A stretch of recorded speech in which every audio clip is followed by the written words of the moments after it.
Hello everyone. இன்னைக்கு இந்த வீடியோல 15th of June 2026 Hindu news பேப்பர்ல வந்திருக்கிற இம்பார்ட்டன்ட் நியூஸ் ஆர்டிகல்ஸை உங்களுக்கு நான் டீட்டெயிலாக எக்ஸ்பிளைன் பண்ணிடுறேன். ஸோ இன்னைக்கு நியூஸ் பேப்பரில் நம்ம ஸ்ட்ரெயிட்டாக இம்பார்ட்டன்ட் ஆர்டிக்கல்ல இருந்து ஆரம்பிச்சிடலாம். இன்னைக்கு எடிட்டோரியல் பேஜ் எடுத்துட்டீங்க அப்படின்னா அதில் வந்திருக்கிற லீட் ஆர்டிக்கல் வந்து நமக்கு பெருசாக இம்பார்ட்டன்ட் கிடையாது.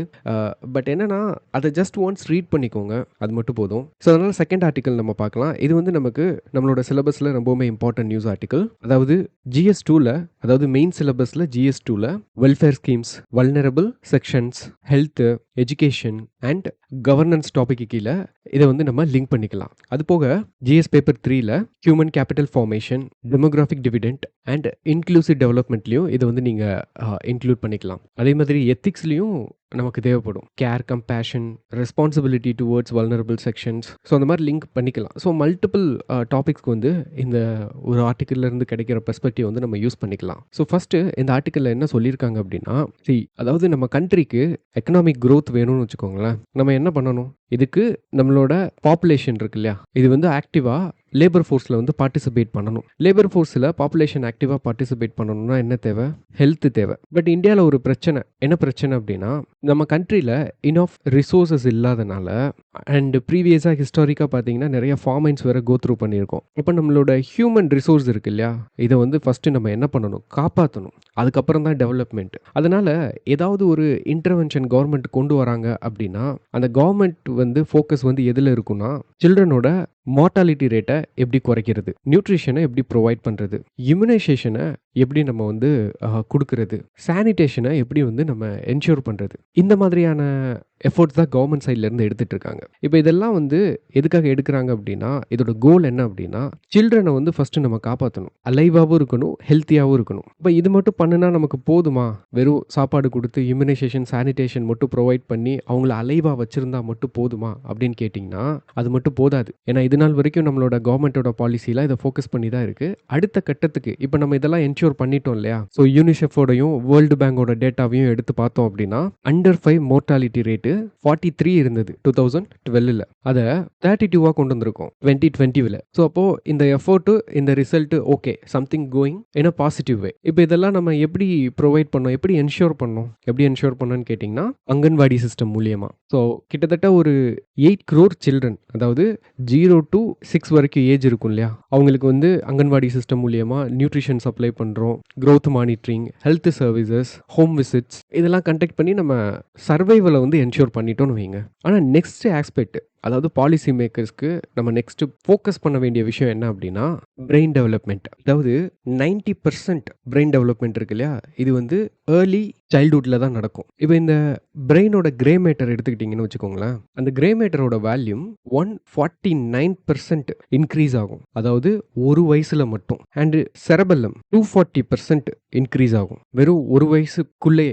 மில்லியன்ஸ் ஆஃப் சினாப்சஸ் வந்து கிரியேட் ஆகும், லைக் மூமெண்ட்டு, லாங்குவேஜு, பிளானிங்கு, இந்த மாதிரி எல்லாமே டெவலப் ஆகும். அப்போ நமக்கு வெறும் சர்வைவல் மட்டும் இனிமேல் மேட்டராக இருக்கக்கூடாது, பிரெயின் டெவலப்மெண்ட்டையும் நம்ம ஃபோக்கஸ் பண்ணணும். இப்போ நெக்ஸ்ட் லெவலுக்கு நம்ம போகணும் அப்படின்னா நமக்கு சில எவிடன்சஸ் வந்து தேவை இல்லையா, நம்ம என்ன பண்ணணும் அப்படின்னு. அதுக்கு வந்து இந்த ஆர்டிக்கல்லையே சயின்டிஃபிக் எவிடன்ஸ் வந்து கொடுத்துருக்காங்க. ஃபர்ஸ்ட் எவிடன்ஸ் என்னன்னா ஜமைக்கா எக்ஸ்பெரிமெண்ட். இது வந்து 1980s வந்து கண்டக்ட் பண்ணியிருக்காங்க. ஸோ இதுக்கு வந்து மிடில் இன்கம் எவிடன்ஸ்னே கொடுத்துருக்காங்க. ஏன் மிடில் இன்கம் எவிடன்ஸ்னு கொடுத்துருக்காங்கன்னா, நம்ம பாலிசி மேக்கர்ஸ், கவர்மெண்ட் வந்து ரீசன் சொல்லக்கூடாது இல்லையா, நம்ம கிட்ட வந்து போதுமான அளவு பணம் இல்லை அப்படின்ட்டுன்னு. ஸோ அதுக்கு தான் ஜமைக்கா எக்ஸ்பெரிமெண்ட்டை எடுத்து வந்து இந்த ஆத்தர் வந்து கொடுத்துருக்காங்க. ஸோ இந்த ரிசர்ச் மூலியமா நமக்கு தெரிஞ்சது என்னன்னா, வெறும் நியூட்ரிஷனல் சப்போர்ட் மட்டும் நம்ம கொடுத்தோம் அப்படின்னா அது ஹெல்த் மட்டும்தான் இம்ப்ரூவ் ஆகும். பட் எப்போ நம்ம ரெகுலராக சைக்கோ சோஷியல் ஸ்டிமுலேஷன் கொடுக்குறோமோ, அதாவது சைக்கோ சோஷியல் ஸ்டிமுலேஷன்னா என்னன்னா லவ், டாக், ப்ளே, இன்ட்ராக்ஷன், இது எல்லாமே நமக்கு என்ன கொடுக்கும் அப்படின்னா பெட்டர் ஹெல்த் கூட சேர்ந்து ஒரு ஸ்ட்ராங்கான காக்னிட்டிவ் கெயின்ஸும் வந்து நமக்கு கிடைக்கும். இதே மாதிரி சிமிலர் ஸ்டடீஸையும் எக்ஸாம்பிளாக கொடுத்துருக்காங்க. ஸோ அது வந்து பார்த்தீங்கன்னா தமிழ்நாடு வெள்ளூரில் கண்டக்ட் பண்ணுது. அரௌண்ட் ஒரு 250 சில்ட்ரன், அவங்க பிறந்ததுலேருந்து அவங்க ஏஜ் 9 அட்டைன் பண்ணுற வரைக்கும் அவங்கள மானிட்டர் பண்ணியிருக்காங்க. கோஹோர்ட்ஸ் ஸ்டடி இது. ஸோ எந்தெந்த சில்ட்ரன்லாம் ஸ்டாண்டர்டாக இருந்தாங்களோ they performed worst on cognitive assessment later டைமில். பட் ஸ்டாண்டர்டாக இருந்தாலும் ரெக்கவர் ஆயிருப்பாங்க இல்லையா? ரெக்கவர் ஆனவங்களும் நல்லா தான் ஓரளவுக்கு நல்லா பெர்ஃபார்ம் பண்ணியிருக்காங்க காக்னிட்டிவ் அவுட்கம்ஸ்ல. ஸோ ஸ்டண்டர்டுனா என்ன? மால் நியூட்ரிஷன்னால ஒரு குழந்தை வந்து அந்த ஏஜுக்கு எவ்வளோ வெயிட் இருக்கணுமோ அதை விட கம்மியாக இருக்கிறது தான் ஸ்டண்டர்டு. இப்போ நீங்கள் ஒரு குழந்தைக்கு வந்து நியூட்ரிஷனல் சப்போர்ட் வந்து கொடுக்குறீங்கன்னு வச்சுக்கோங்களேன். இது அந்த குழந்தைக்கு முழுவதுமாக போய் சேரணும் அப்படின்னா அதுக்கு அந்த குழந்தையோட என்விரான்மெண்ட்டும் ரொம்ப ரொம்ப முக்கியம். ஒரு குழந்தையோட பாடி வந்து ஃபுட்டு ரிசீவ் பண்ணலாம். ஆனால் அந்த குழந்தை ஒரு டாக்ஸிக்கான என்விரான்மெண்ட்டில் இன்ஃபெக்ஷன், இன்ஃப்ளமேஷன், ஸ்டிமுலேஷன் இல்லாத என்விரான்மெண்ட்டில் அந்த குழந்தை வாழ்ந்தது அப்படின்னா நீங்கள் கொடுக்குற இந்த நியூட்ரிஷனல் சப்போர்ட் வந்து வேஸ்ட்டாக போயிடும். ஸோ இதுக்கு எக்ஸாம்பிளாக இந்த வெள்ளூர் ஸ்டடிலேயே சில குழந்தைங்களுக்கு வந்து ஐரன் டெஃபிஷியன்சி வந்து இருந்திருக்கு. இல்லைனா சில குழந்தைங்களுக்கு வந்து லெட் எக்ஸ்போஷர் வந்து அதிகமாக இருந்திருக்கு ஏர்லி லைஃப்பில். அந்த குழந்தைங்கள்லாம் காக்னிட்டிவ் அசஸ்மெண்ட்ஸில் வந்து ரொம்ப லோவாக தான் ஸ்கோர் பண்ணியிருக்காங்க. அதாவது இந்த குழந்தைங்க வந்து ஸ்டண்டர்டு கிடையாது. நியூட்ரிஷன் கிடைக்காம ஸ்டண்டர்டான குழந்தைங்க கிடையாது. நார்மல் குழந்தைங்க தான்.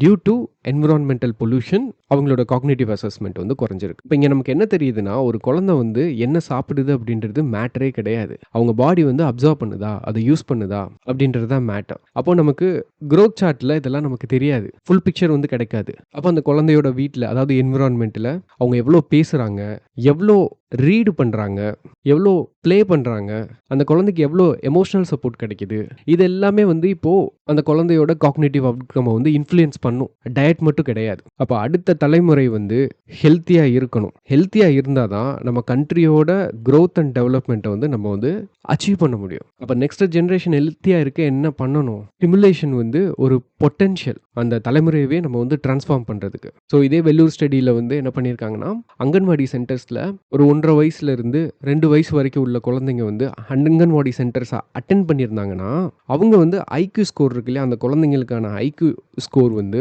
ஹையராக இருந்திருக்கு. யாரெல்லாம் வந்து ப்ரீ ஸ்கூலை வந்து அட்டென்ட் பண்ணலையோ அவங்களுக்கு வந்து ஐக்யூ ஸ்கோர் வந்து அந்த அளவுக்கு பர்ஃபார்மன்ஸ் வந்து நல்லா இல்லை. இது வந்து எப்படின்னா அவங்க எந்த மாதிரியான சிச்சுவேஷனில் இருந்தாலும் சரி, அதாவது பாவர்ட்டியில் இருந்தாலும் சரி, ஏர்லி ஸ்டண்டிங் ஸ்டேஜில் இருந்தாலும் சரி, அந்த ஸ்டிமுலேஷன் வந்து அங்கன்வாடி மூலியமாக கிடைச்சதுனால மட்டும் அவங்களோட ஐக்யூ வந்து நல்லாவே இம்ப்ரூவ் ஆயிருக்கு. ஸோ இதே இது வந்து பார்த்தீங்கன்னா அடுத்த எவிடன்ஸ் வந்து பிரேசிலியன் ப்ரீ ஸ்கூலை வந்து எக்ஸாம்பிளாக காட்டியிருக்காங்க. அங்கே வந்து ஸ்ட்ரக்சர்டான pre school higher cognition score வந்து கொடுத்துருக்கு. இப்போ நமக்கு இங்கே என்ன தெரியுது அப்படின்னா ஸ்டிமுலேஷன் அண்ட் நியூட்ரிஷன் இது ரெண்டுமே ஒரு குழந்தையோட ஏர்லி சைல்ட்ஹுட் டெவலப்மெண்ட்டுக்கு வந்து இண்டிபெண்டன்ட் எஃபெக்ட்ஸ் வந்து கொடுக்குது. அப்போது இது ரெண்டையுமே நம்ம ஒன்றா கொடுத்தோம் அப்படின்னா அதோட ரிசல்ட்டை மட்டும் யோசிச்சு பாருங்க, டபுள் மடங்காக இருக்கும்ல. இப்போ அதுக்கு நம்ம கண்ட்ரியில் நம்ம என்ன பண்ணணும்? ஸோ இங்கே தான் அங்கன்வாடிஸோட ரோல் இருக்கு இல்லையா, இது வந்து ரொம்ப ரொம்ப இம்பார்ட்டன்ட். ஸோ இந்தியாவோட பாலிசி மேக்கர்ஸ் ஒரு ஸ்பெஷாலிட்டி இருக்குது. என்னன்னா ஒரு புதுசாக ஒரு எவிடன்ஸ் கிடைக்குது அப்படின்னா அதுக்கு ஈஸியாக குயிக்காக ரெஸ்பாண்ட் பண்ணுவாங்க. ஏன்னா இந்த அங்கன்வாடிஸில் ஆல்ரெடி இந்த ரியாலிட்டியை அண்டர்ஸ்டாண்ட் பண்ணி ஏர்லி சைல்ட்ஹுட் டெவலப்மெண்ட்டில் இதை வந்து ஒரு கோட் டிசைனாகவே உள்ளே வந்து என்ன பண்ணியிருக்காங்க, இம்ப்ளிமெண்ட் பண்ணிட்டு இருக்காங்க. இது வந்து இப்போது மோர் விசிபிளாக நமக்கு வந்து தெரிய வருது. எப்படி? Adharshila and Navchetana framework and அதே மாதிரி சில ப்ரோக்ராம்ஸ் போஷான் பி, பதாய் பி. ஸோ இந்த ஃப்ரேம் ஒர்க் இருக்கு இல்லையா, இது வந்து என்ன பண்ணும் அப்படின்னா எதுக்காக உருவாக்கியிருக்காங்க அப்படின்னா play based pre school education anganwadi சென்டர்ஸில் வந்து கொண்டு வர்றதுக்காகவும், இந்த நவ்சேதனா வந்து இந்த மாதிரியான ஏர்லி ஸ்டிமுலேஷனை வீட்டில் கொண்டு வர்றதுக்கான ஒரு ஃப்ரேம் ஒர்க். அதாவது குழந்தையோட பேரண்ட்ஸும் சரி அங்கன்வாடிஸ்லையும் சரி இன்ட்ராக்ட் பண்ணுறாங்க இல்லையா, அந்த இன்ட்ராக்ஷன் வந்து எப்படி இருக்கணும் அப்படின்னா சயின்டிஃபிக் மேனரில் இருக்கணும். அதுக்கான ஃப்ரேம் ஒர்க் தான் இது. இப்போது ஆர்டினரி இன்ட்ராக்ஷன், ஆர்டினரி மொமெண்ட்ஸ் இருக்கும் இல்லையா, இது எல்லாமே என்னது? ஆப்பர்ச்சுனிட்டி, லேர்னிங்கான ஆப்பர்ச்சுனிட்டி. ஏன்னா ஒரு வீடுன்னு எடுத்துட்டோம் அப்படின்னா வீடு தான் ஃபவுண்டேஷனே ஃபர்ஸ்ட். ஏர்லியாக லாங்குவேஜ் டெவலப் ஆகிறது இருக்கட்டும், cognitive and socio emotional skill develop ஆகிறது இருக்கட்டும், இது ஃபஸ்ட்டு 3 வருஷத்துக்குள்ள அந்த வீட்டில் தான் டெவலப் ஆகும். அண்ட் பியர் லேர்னிங் வந்து பார்த்தீங்கன்னா ஏஜ் 3 to 6 வந்து ஸ்டார்ட் ஆகிடும். அப்போ வீடு தான் ஃபர்ஸ்ட். அதே மாதிரி Poshan Pakhwada which is conducted in April 2026 ministry of women and child development வந்து என்ன பண்ணியிருக்காங்கன்னா இதை கண்டக்ட் பண்ணியிருக்காங்க. அதாவது ஏர்லி ஸ்டிமுலேஷனை வந்து பிரெயின் டெவலப்மெண்ட்டை வந்து ஃபோக்கஸ் பண்ணி அதை ப்ரொமோட் பண்ணுறதுக்கான ஒரு இனிஷியேட்டிவ் தான் இது. அதாவது ஒரு குழந்தை எடுத்துட்டோம் அப்படின்னா அந்த ஸ்டிமுலேஷனும் ஓவராக இருக்கக்கூடாது இல்லையா. ஏன்னா இப்போ ஈஸியாக வந்து குழந்தைங்களுக்கு மொபைல் ஃபோன் வந்து கையில் கிடச்சிருது. அப்போ அந்த ஸ்க்ரீன் எக்ஸ்போஷரை குறைக்கிறதுக்கு பேரண்ட்ஸ் அஸ் அ கம்யூனிட்டி என்னென்ன பண்ணணும், அங்கன்வாடியில் வந்து என்கேஜ்மெண்ட்டை வந்து இன்க்ரீஸ் பண்ணணும் அப்படின்றதெல்லாம் கொடுத்துருக்காங்க. அப்போ இந்த ப்ரோக்ராம் மூலியமாக நமக்கு என்ன தெரிய வருது அப்படின்னா ஒரு குழந்தையோட ஏர்லி சைல்ட்ஹுட் டெவலப்மெண்ட் அப்படின்றது வந்து பார்த்தீங்கன்னா அங்கன்வாடியோட முடிஞ்சு போயிடுறது கிடையாது. அது வந்து அந்த குழந்தை வாழ்கிற நெய்பர்ஹுட்டாக இருக்கட்டும், ஹவுஸ் ஹோல்டாக இருக்கட்டும், இதுவுமே அதை இன்ஃப்ளூயன்ஸ் பண்ணும். இந்த மெத்தடுக்கு பேர் தான் வந்து பார்த்தீங்கன்னா ஏர்லி சைல்ட்ஹுட் டெவலப்மெண்ட்டில் ஈக்கலாஜிக்கல் அப்ரோச்னு சொல்கிறாங்க. நோட் பண்ணிக்கோங்க. ஓவராலாக இந்த ஸ்டிமுலேஷன் ப்ளஸ் நியூட்ரிஷன் ரெண்டும் சேர்ந்தது வந்து ecological approach plus role of anganwadi அதையும் சேர்த்துக்கோங்க. இது வந்து அந்த சில்ட்ரனோட வாழ்வாதாரம் மட்டும் என்ன பண்ணாது, இம்ப்ரூவ் ஆனால் பத்தாது, அந்த குடும்பமே இம்ப்ரூவ் ஆகும் இந்த ஒரு மெத்தட்னால. ஏன்னா அந்த குழந்தை வளர்ந்து நல்லா பெர்ஃபார்ம் பண்ணிச்சு அப்படின்னா மோர் இன்கம் தானே ஹவுஸ் ஹோல்டுக்கு மோர் இன்கம்னா கண்ட்ரிக்கு more income. Okay, so that's it for this news article. Next news article, towards a fair, efficient insolvency regime அப்படின்னு சொல்லி கொடுத்துருக்காங்க. இந்த ஆர்டிக்கல் எதனால் வந்திருக்கு அப்படின்னா, இன்சால்வென்சி அண்ட் பேங்க்ரப்சி கோட் இருக்கு இல்லையா, ஸோ இதை வந்து அமெண்ட் பண்ணியிருக்காங்க இப்போ ரீசெண்டாக. ஸோ அது ரிலேட்டடாக வந்திருக்கிற நியூஸ் ஆர்டிக்கல் இது. ஃபஸ்ட்டு இன்சால்வென்சி அண்ட் பேங்க்ரப்சி கோட்னா என்ன? ஸோ நீங்கள் வந்து ஒரு கம்பெனி வந்து ஸ்டார்ட் பண்ணுறீங்க. இந்த கம்பெனி நீங்கள் ஈஸியாக கிரியேட் பண்ணிடலாம் அண்டர் கம்பெனிஸ் ஆக்ட். நீங்கள் கொஞ்ச நாள் வந்து பிஸ்னஸ் வந்து ரன் பண்ணுறீங்க. ஸோ மோஸ்ட் ப்ராபப்ளி இந்த கம்பெனி ஒரு பேங்க்ல லோன் வாங்குறதுக்கு வாய்ப்பு இருக்கு இல்லையா? எப்படி வாங்கியிருப்பாங்க பேங்க்ல இருந்து? இந்த கம்பெனியோட அசெட்ஸ் இருக்குல்ல, இந்த அசெட்ஸை கொலாட்ரலா வச்சு லோன் வந்து வாங்கியிருப்பாங்க. பட் அன்ஃபார்ச்சுனேட்லி கம்பெனி வந்து பிஸ்னஸ் நல்லா போல, ஃபெயில் ஆயிடுச்சு அப்படின்னா இந்த லோனை வந்து இவங்க திரும்பி கட்டுறதுக்கு என்ன பண்ணுவாங்க பேங்க்ஸ்? இந்த அசெட்டை மார்க்கெட்டில் சேல் பண்ணி அவங்களுக்கான அமௌண்ட் வந்து எடுத்துக்கிறதுக்கான வாய்ப்பு இருக்குது. பார்க்க சிம்பிளாக இருக்கா? ஆனால் அவ்வளோ ஈஸியாக வந்து நடந்துடாது. ஒரு பேங்க்கால் அசெட்டை வந்து ஒரு கம்பெனி பிளட்ஜ் பண்ண அசெட்டை வந்து ஈஸியாக வந்து என்ன பண்ணிட முடியாது, வித்துற முடியாது. ஏன்னா இந்த கம்பெனியோட ஓனர் வந்து என்ன பண்ணிடுவாங்க, கோர்ட்டில் கேஸ் போட்டு இதை தடை பண்ணிடுவாங்க. அப்போ பேங்க்குக்கு வந்து பார்த்தீங்கன்னா நான் பெர்ஃபார்மிங் அசெட்டு இதோட அளவு வந்து இன்க்ரீஸ் ஆகிட்டே போகும். அப்போ இதை சரி பண்ணணும். இதை சரி பண்ணணும்னா என்ன பண்ண முடியும்? இந்த அசெட்ஸை விற்றாலும் இவங்களுக்கு போதுமான அளவு வந்து கிடைக்காது. அவங்க லோன் கொடுத்த அமௌண்ட்டை காட்டிலும் அது வந்து கம்மியாக தான் இருக்கும். அப்போ இதுக்கு சொல்யூஷன் என்ன? இந்த கம்பெனி மேலே கேஸ் போட்டு அவங்கள உள்ள தள்ளிடலாமா? அப்படி எத்தனை கம்பெனி மேலே கேஸ் போட்டு உள்ள தள்ள முடியும்? ஏன்னா இந்தியாவில் வந்து பிஸ்னஸ் வந்து நடக்கணும், கம்பெனி ஃப்ளோரிஸ் ஆகணும். இப்போ எப்படி இதை ரீஸ்ட்ரக்சர் பண்ணுறது அப்படின்றத தான் நம்ம வந்து பார்க்கணும். அப்போ பேங்க்குக்கு வந்து ஒரு ஆப்ஷன் கொடுக்கணும். இந்த கம்பெனியை வந்து என்ன பண்ணணும், அவங்க ரீஸ்ட்ரக்சர் பண்ணி ஃபிக்ஸ் பண்ணுறதுக்கு ஒரு ஆப்ஷன் கொடுக்கணும். அது வரைக்கும் என்னென்ன பண்ணலாம்? மொரட்டோரியம் கொடுக்கலாம். அதாவது எங்களுக்கு வந்து பேங்க்குக்கு சர்டன் அமௌண்ட் டைம் பீரியடுக்கு வந்து என்ன தேவையில்லை, நீங்கள் வந்து இன்ட்ரெஸ்ட் கட்ட தேவையில்லை, இல்லை இத்தனை % வந்து பிரின்சிபல்ல இருந்து நீங்கள் கட்டினா போதும். இந்த மாதிரி நிறைய ஆஃபர்ஸ் வந்து கொடுக்கலாம். இப்போது இந்த கம்பெனியும் இந்த பேங்க், அதாவது லோன் கொடுத்தவங்களும் உட்காந்து பேசணும். அது சும்மா ஏனோ தானோலாம் நடந்துட முடியாது. அது வந்து ப்ராப்பரான வேலை நடக்கணும்.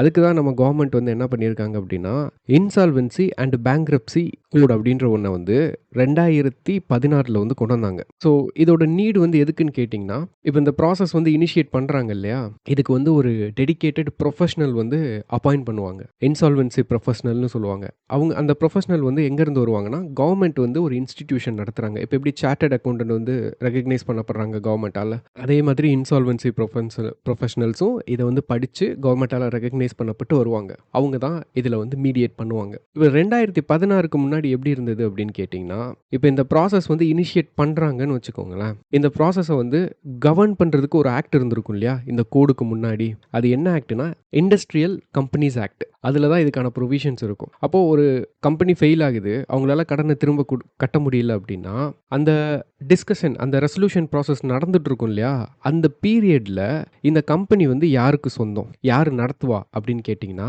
யார் கடன் வாங்கினாங்களோ அந்த கம்பெனியை அவங்க தான் நடத்துவாங்க. டெப்டார் இன் கண்ட்ரோல். இப்போ இதில் ஒரு ஃப்ளா இருக்கு இல்லையா? என்ன ஃப்ளா அப்படின்னா, எப்படி கம்பெனி ஃபெயில் ஆயிடுச்சு, ரெசல்யூஷன் ப்ராசஸில் அசஸ்ட்டை எடுத்துக்குவாங்க. ஆனால் அந்த டைமில் அந்த டெப்டார் கிட்ட தான் என்ன இருக்குது, கண்ட்ரோல் இருக்குது. அப்படின்றப்போ அவங்க ஜாம்பி லெண்டிங் பண்ணுறதுக்கு வாய்ப்பு இருக்குது. இன்னொரு பேங்க்கிட்ட போய் அப்ளை பண்ணி லோன் வாங்கி இந்த ப்ராசஸை இன்னும் சிக்கலாக்குறதுக்கு உண்டான ஒரு வாய்ப்பு இருக்குது. இல்லை அப்படின்னா அவங்க வந்து பில்ஸை வந்து பே பண்ணாமல், அந்த கம்பெனி வந்து சில இதுக்கு வந்து ரெஸ்பான்சிபிளாக இருப்பாங்க இல்லையா, அவங்களுக்கான பில்லு பே பண்ணணும் இல்லையா, அதெல்லாம் பண்ணாமல் டிலே பண்ணுவாங்க. அப்போ இதை தான் வந்து பார்த்தீங்கன்னா 2016 மெயினாக வந்து இன்சால்வென்சி பேங்க்ரப்சி கோடு வந்து மாற்றினாங்க. அதாவது என்ன பண்ணாங்கன்னா, கிரெடிட்டார் இன் கண்ட்ரோல்னு மாற்றினாங்க. அந்த கம்பெனிக்கு லோன் கொடுத்தாங்க இல்லையா, கிரெடிட்டார் பேங்க்ஸ், அவங்க அந்த கம்பெனியை வந்து என்ன பண்ணிடுவாங்க, இந்த ரெசல்யூஷன் ப்ராசஸ் நடக்கிறப்ப டேக் ஓவர் பண்ணிடுவாங்க. அந்த கம்பெனியோட ஓனர் வந்து இனிமேல் வெளியே தான். பட் இதுலேயும் ஒரு ப்ராப்ளம் இருந்தது. என்னன்னா, அந்த கம்பெனி சும்மா இருக்க மாட்டாங்க இல்லையா, கிரெடிட்டர் கண்ட்ரோலுக்கு போச்சு அப்படின்னா கேஸ் போட்டுருவாங்க. கேஸ் போட்டு இந்த ப்ராசஸை இன்னுமே டிலே பண்ணுவாங்க. இப்போ இதை சரி பண்ணுற மாதிரி தான் 2026 அமெண்ட்மெண்ட் வந்து கொண்டு வந்திருக்காங்க. பட் இதுலேயுமே ஃப்ளாஸ் இருக்குது. அது என்னன்றதை பார்க்கலாம். அதாவது இந்த அமெண்ட்மெண்ட்டில் என்ன சேஞ்ச் கொண்டு வந்திருக்காங்க அப்படின்னா, கிரெடிட்டார் இன் கண்ட்ரோல் இருக்கு இல்லையா, அதை creditor initiated insolvency resolution process அப்படின்னு கொண்டு வந்திருக்காங்க. இது வந்து ஒரு ஹைப்ரிட் மாடல். அந்த கம்பெனியோட டே டு டே ஆப்ரேஷன்ஸ் இருக்கு இல்லையா, அதை வந்து அந்த கம்பெனி ஓனரே நடத்துவார். பட் கிரெடிட்டர் என்ன பண்ணுவாங்கன்னா அந்த ஆப்ரேஷன்ஸை க்ளோஸாக மானிட்டர் பண்ணுவாங்க. பட் இதுலேயுமே ஒரு பிரச்சனை எப்படின்னா, இந்த கிரெடிட்டர் இனிஷியேட்டர் இருக்கு இல்லையா, இது வந்து எல்லா பேங்க்ஸுக்கும் வந்து கிடையாது. ஒரு குறிப்பிட்ட சில பேங்க்ஸ் மட்டும்தான் இந்த ப்ராசஸை வந்து இன்சால்வன்சி ப்ராசஸ் வந்து இனிஷியேட் பண்ண முடியும். நோட்டிஃபைடு ஃபினான்ஷியல் இன்ஸ்டிடியூஷன்ஸ்னு சொல்லுவாங்க. இது வந்து ஒரு அன்ஃபேர் சிஸ்டம் வந்து கிரியேட் பண்ணுது. இப்போ இந்த கிரெடிட்டர் இனிஷியேட்டட் இன்சால்வன்சி ப்ரொபோசல் இருக்கு இல்லையா, இது வந்து பார்த்தீங்கன்னா ஒரு சைடு வந்து குட் தான். ஸோ எப்படி குட் அப்படின்னு பார்த்தீங்கன்னா, இப்போ ஒரு கம்பெனி வந்து டெம்பரவரியாக அவங்களுக்கு கேஷ் தட்டுப்பாடு வருதுன்னு வச்சுக்கோங்க. அப்போது கேஷ் தட்டுப்பாடு வர்றப்போ அவங்களோட என்டையர் கம்பெனியோட அசட்ஸையும் ஃப்ரீஸ் பண்ணோம் அப்படின்னா, இல்லை வித்து கொடுக்கணும் அப்படின்னு நினைக்கிறாங்கன்னா லிக்விடேஷன் சொல்லுவாங்க. அப்போது அந்த சொத்தோட வேல்யூ வந்து டெஸ்ட்ராய் ஆகிடும். யூஸ்வலாக பாருங்களேன், நீங்கள் வந்து ஒரு அவசரத்துக்கு உங்கள் அவசரத்துக்கு நிலத்தை விற்கணும்னு போனீங்கன்னா அடிமட்ட ரேட்டுக்கு தான் வித்துட்டு வரணும். அந்த மாதிரி அப்போது இந்த மாடலில் கம்பெனிஸ் வந்து என்ன பண்ணிக்கலாம், அவங்க சொத்தை வச்சு அவங்க பிஸ்னஸை ரன் பண்ணிக்கலாம். நீங்கள் எதையும் விற்க வேணாம். ரெசல்யூஷன் ப்ராசஸ் அது பாட்டுக்கு நடக்கட்டும். நீங்கள் எப்படி கம்பெனியை வந்து ரீஸ்ட்ரக்சர் பண்ணி திரும்ப இம்ப்ரூவ்மெண்ட் காட்டுறீங்க அப்படின்றத அந்த கிரெடிட்டர் வந்து க்ளோஸாக வாட்ச் பண்ணுவாங்க. அப்போ இது வந்து ஒரு நல்ல விஷயம் தான். பட் இங்கே இன்னொரு லூப் ஹோல் இருக்குது. அதையும் ஃபிக்ஸ் பண்ணணும் இல்லையா? அதாவது என்னன்னா, ஒரு கம்பெனி வந்து ஃபெயில் ஆகுதுன்னு வச்சுக்கோங்களேன். கம்பெனி ஃபெயில் ஆகுது. இந்த கம்பெனி இன்சால்வன்சி இந்த ரெசல்யூஷன் ப்ராசஸ் இருக்கு இல்லையா, இது வந்து போகுது. பட் இது வந்து சக்ஸஸ்ஃபுல்லாக முடியலை. அப்படி சக்ஸஸ்ஃபுல்லாக முடியலைன்னா அடுத்த லெவல் என்ன? அடுத்த லெவல் வந்து பார்த்தீங்கன்னா, கம்பெனிஸ் ஆக்ட் படி நேஷனல் கம்பெனி லா ட்ரிபியூனலில் கேஸ் வந்து ஃபைல் பண்ணுவாங்க. அண்ட் இதுலேயும் சக்ஸஸ் ஆகலைன்னா அடுத்து வந்து அப்பலேட் மெக்கானிசம் அடுத்த லெவல் இருக்குது. பட் இங்கே வந்து கேஸ் ஃபைல் பண்ணுவாங்க. அப்போ இந்த ரெசல்யூஷன் ப்ராசஸ் சக்ஸஸ் ஆகலன்னு அந்த கம்பெனியோட ஓனரு கேஸ் போட்டார் அப்படின்னா, இந்த லா ட்ரிபியூனலுக்கு ரெண்டு சாய்ஸ் தான் இருக்குது. இதை வந்து அக்செப்ட் பண்ணிக்குவாங்க. எப்படினாலும் அக்செப்ட் பண்ணி தான் ஆகணும். அக்செப்ட் பண்ணிக்குவாங்க. இல்லை அப்படின்னா அக்செப்ட் பண்ணதுக்கப்புறம் இது டிலே ஆகும். இந்த ரெண்டே ஆப்ஷன் தான் இருக்குது. அப்போ ஒரு கம்பெனி ப்ரோக் ஆயிடுச்சு அப்படின்னா அந்த ப்ராசஸை ரொம்ப ட்ராக் அவுட் பண்ணி கொண்டு போகிறதுக்கான வாய்ப்பும் அதிகமாக இருக்குது. அப்போ இதுக்கு தான் வந்து என்ன சேஞ்ச் பண்ணியிருக்காங்க அப்படின்னு சொல்லி பார்த்தீங்கன்னா, இந்த ட்ரிபியூனல் வந்து கேஸை வந்து எடுத்துக்கணும் அப்படின்னு இருந்தது இல்லையா, மே அப்படின்ற வேர்டை தூக்கிட்டு இதில் இருக்கிற அந்த ப்ரொவிஷனில் ஷல் அப்படின்னு மாற்றிட்டாங்க. ஸோ ஷல்லுனா என்ன அர்த்தம்? இன்கேஸ் வந்து ஒரு கம்பெனி ரெசல்யூஷன் ப்ராசஸ் ஃபெயில் ஆனதுக்கப்புறம் அதை அப்பீலுக்கு கொண்டு போகிறாங்க என்சிஎல்டிக்கு அப்படின்னா, அந்த என்சிஎல்டி வந்து அந்த கம்பெனியோட டேட்டா பேஸை, அதாவது ஃபினான்ஸ் டேட்டா பேஸை வந்து பார்த்து அந்த கம்பெனி வந்து டிஃபால்ட் பண்ணியிருக்காங்க அப்படின்னு தெரிஞ்சது அப்படின்னா, அந்த கேஸை டிலே பண்ண விடாமல், அவங்களுக்கு எக்ஸ்கியூசஸ் ஆர் டிலேஸை வந்து காஸ் பண்ண விடாமல் இந்த கேஸை சீக்கிரமாக முடிச்சு விடலாம். அப்போ இதுவும் ஒரு ஃபிக்ஸ் இப்போ பண்ணியிருக்காங்க. பட் இதில் ஒரே ஒரு பிரச்சனை என்னன்னு கேட்டிங்கன்னா, அந்த சில இன்ஸ்டிடியூஷன் ஃபினான்ஷியல் இன்ஸ்டிடியூஷன்ஸ், அதாவது நோட்டிஃபைடு ஃபினான்ஷியல் இன்ஸ்டிடியூஷன்ஸ் இருக்காங்க இல்லையா, இவங்க மட்டும்தான் இனிஷியேட் பண்ண முடியும் அப்படின்றது வந்து பார்த்தீங்கன்னா one of the main problem. இப்போ இந்த நோட்டிஃபைடு ஃபினான்ஷியல் இன்ஸ்டிடியூஷன் கிராஸ் இருக்கு இல்லையா, இது வந்து நம்ம கான்ஸ்டியூஷனை வந்து வயலேட் பண்ணுது. எங்கே? ஆர்டிகிள் 14. இப்போ ஸ்மால் லெண்டர்ஸ்லாம் எங்கே போவாங்க? இப்போ இதுக்கு வந்து சொல்யூஷன் என்ன அப்படின்றதையும் இந்த ஆர்டிக்கிள்லேயே கொடுத்துருக்காங்க. இப்போ இந்தியாவில் நடத்துகிற இந்த overall insolvency and bankruptcy procedure, இந்த ரெசல்யூஷன் ப்ராசஸ் இருக்கு இல்லையா, இது வந்து ரொம்ப கன்ஸ்ட்ரிக்டிவான ப்ராசஸ். ஸோ இப்போ யூகே, யூஎஸ் மாதிரியான கண்ட்ரிலாம் எடுத்துட்டிங்க அப்படின்னா, அவங்க வந்து ஒரு கார்ப்பரேட்டை வந்து எப்படி காப்பாற்றுறாங்க, அது வந்து எதை பேஸ் பண்ணியிருக்குன்னா, அந்த கம்பெனி எந்த அளவுக்கு பாதிக்கப்பட்டிருக்காங்கன்றதை அசஸ் பண்ணி அதுக்கேற்றாப்புல தான் அவங்க பண்ணுவாங்க. பட் யார் லெண்டர் அப்படின்றத பேஸ் பண்ணி கிடையாது. புரியுதா உங்களுக்கு? டிஃப்ரென்ஸ் புரியுதா?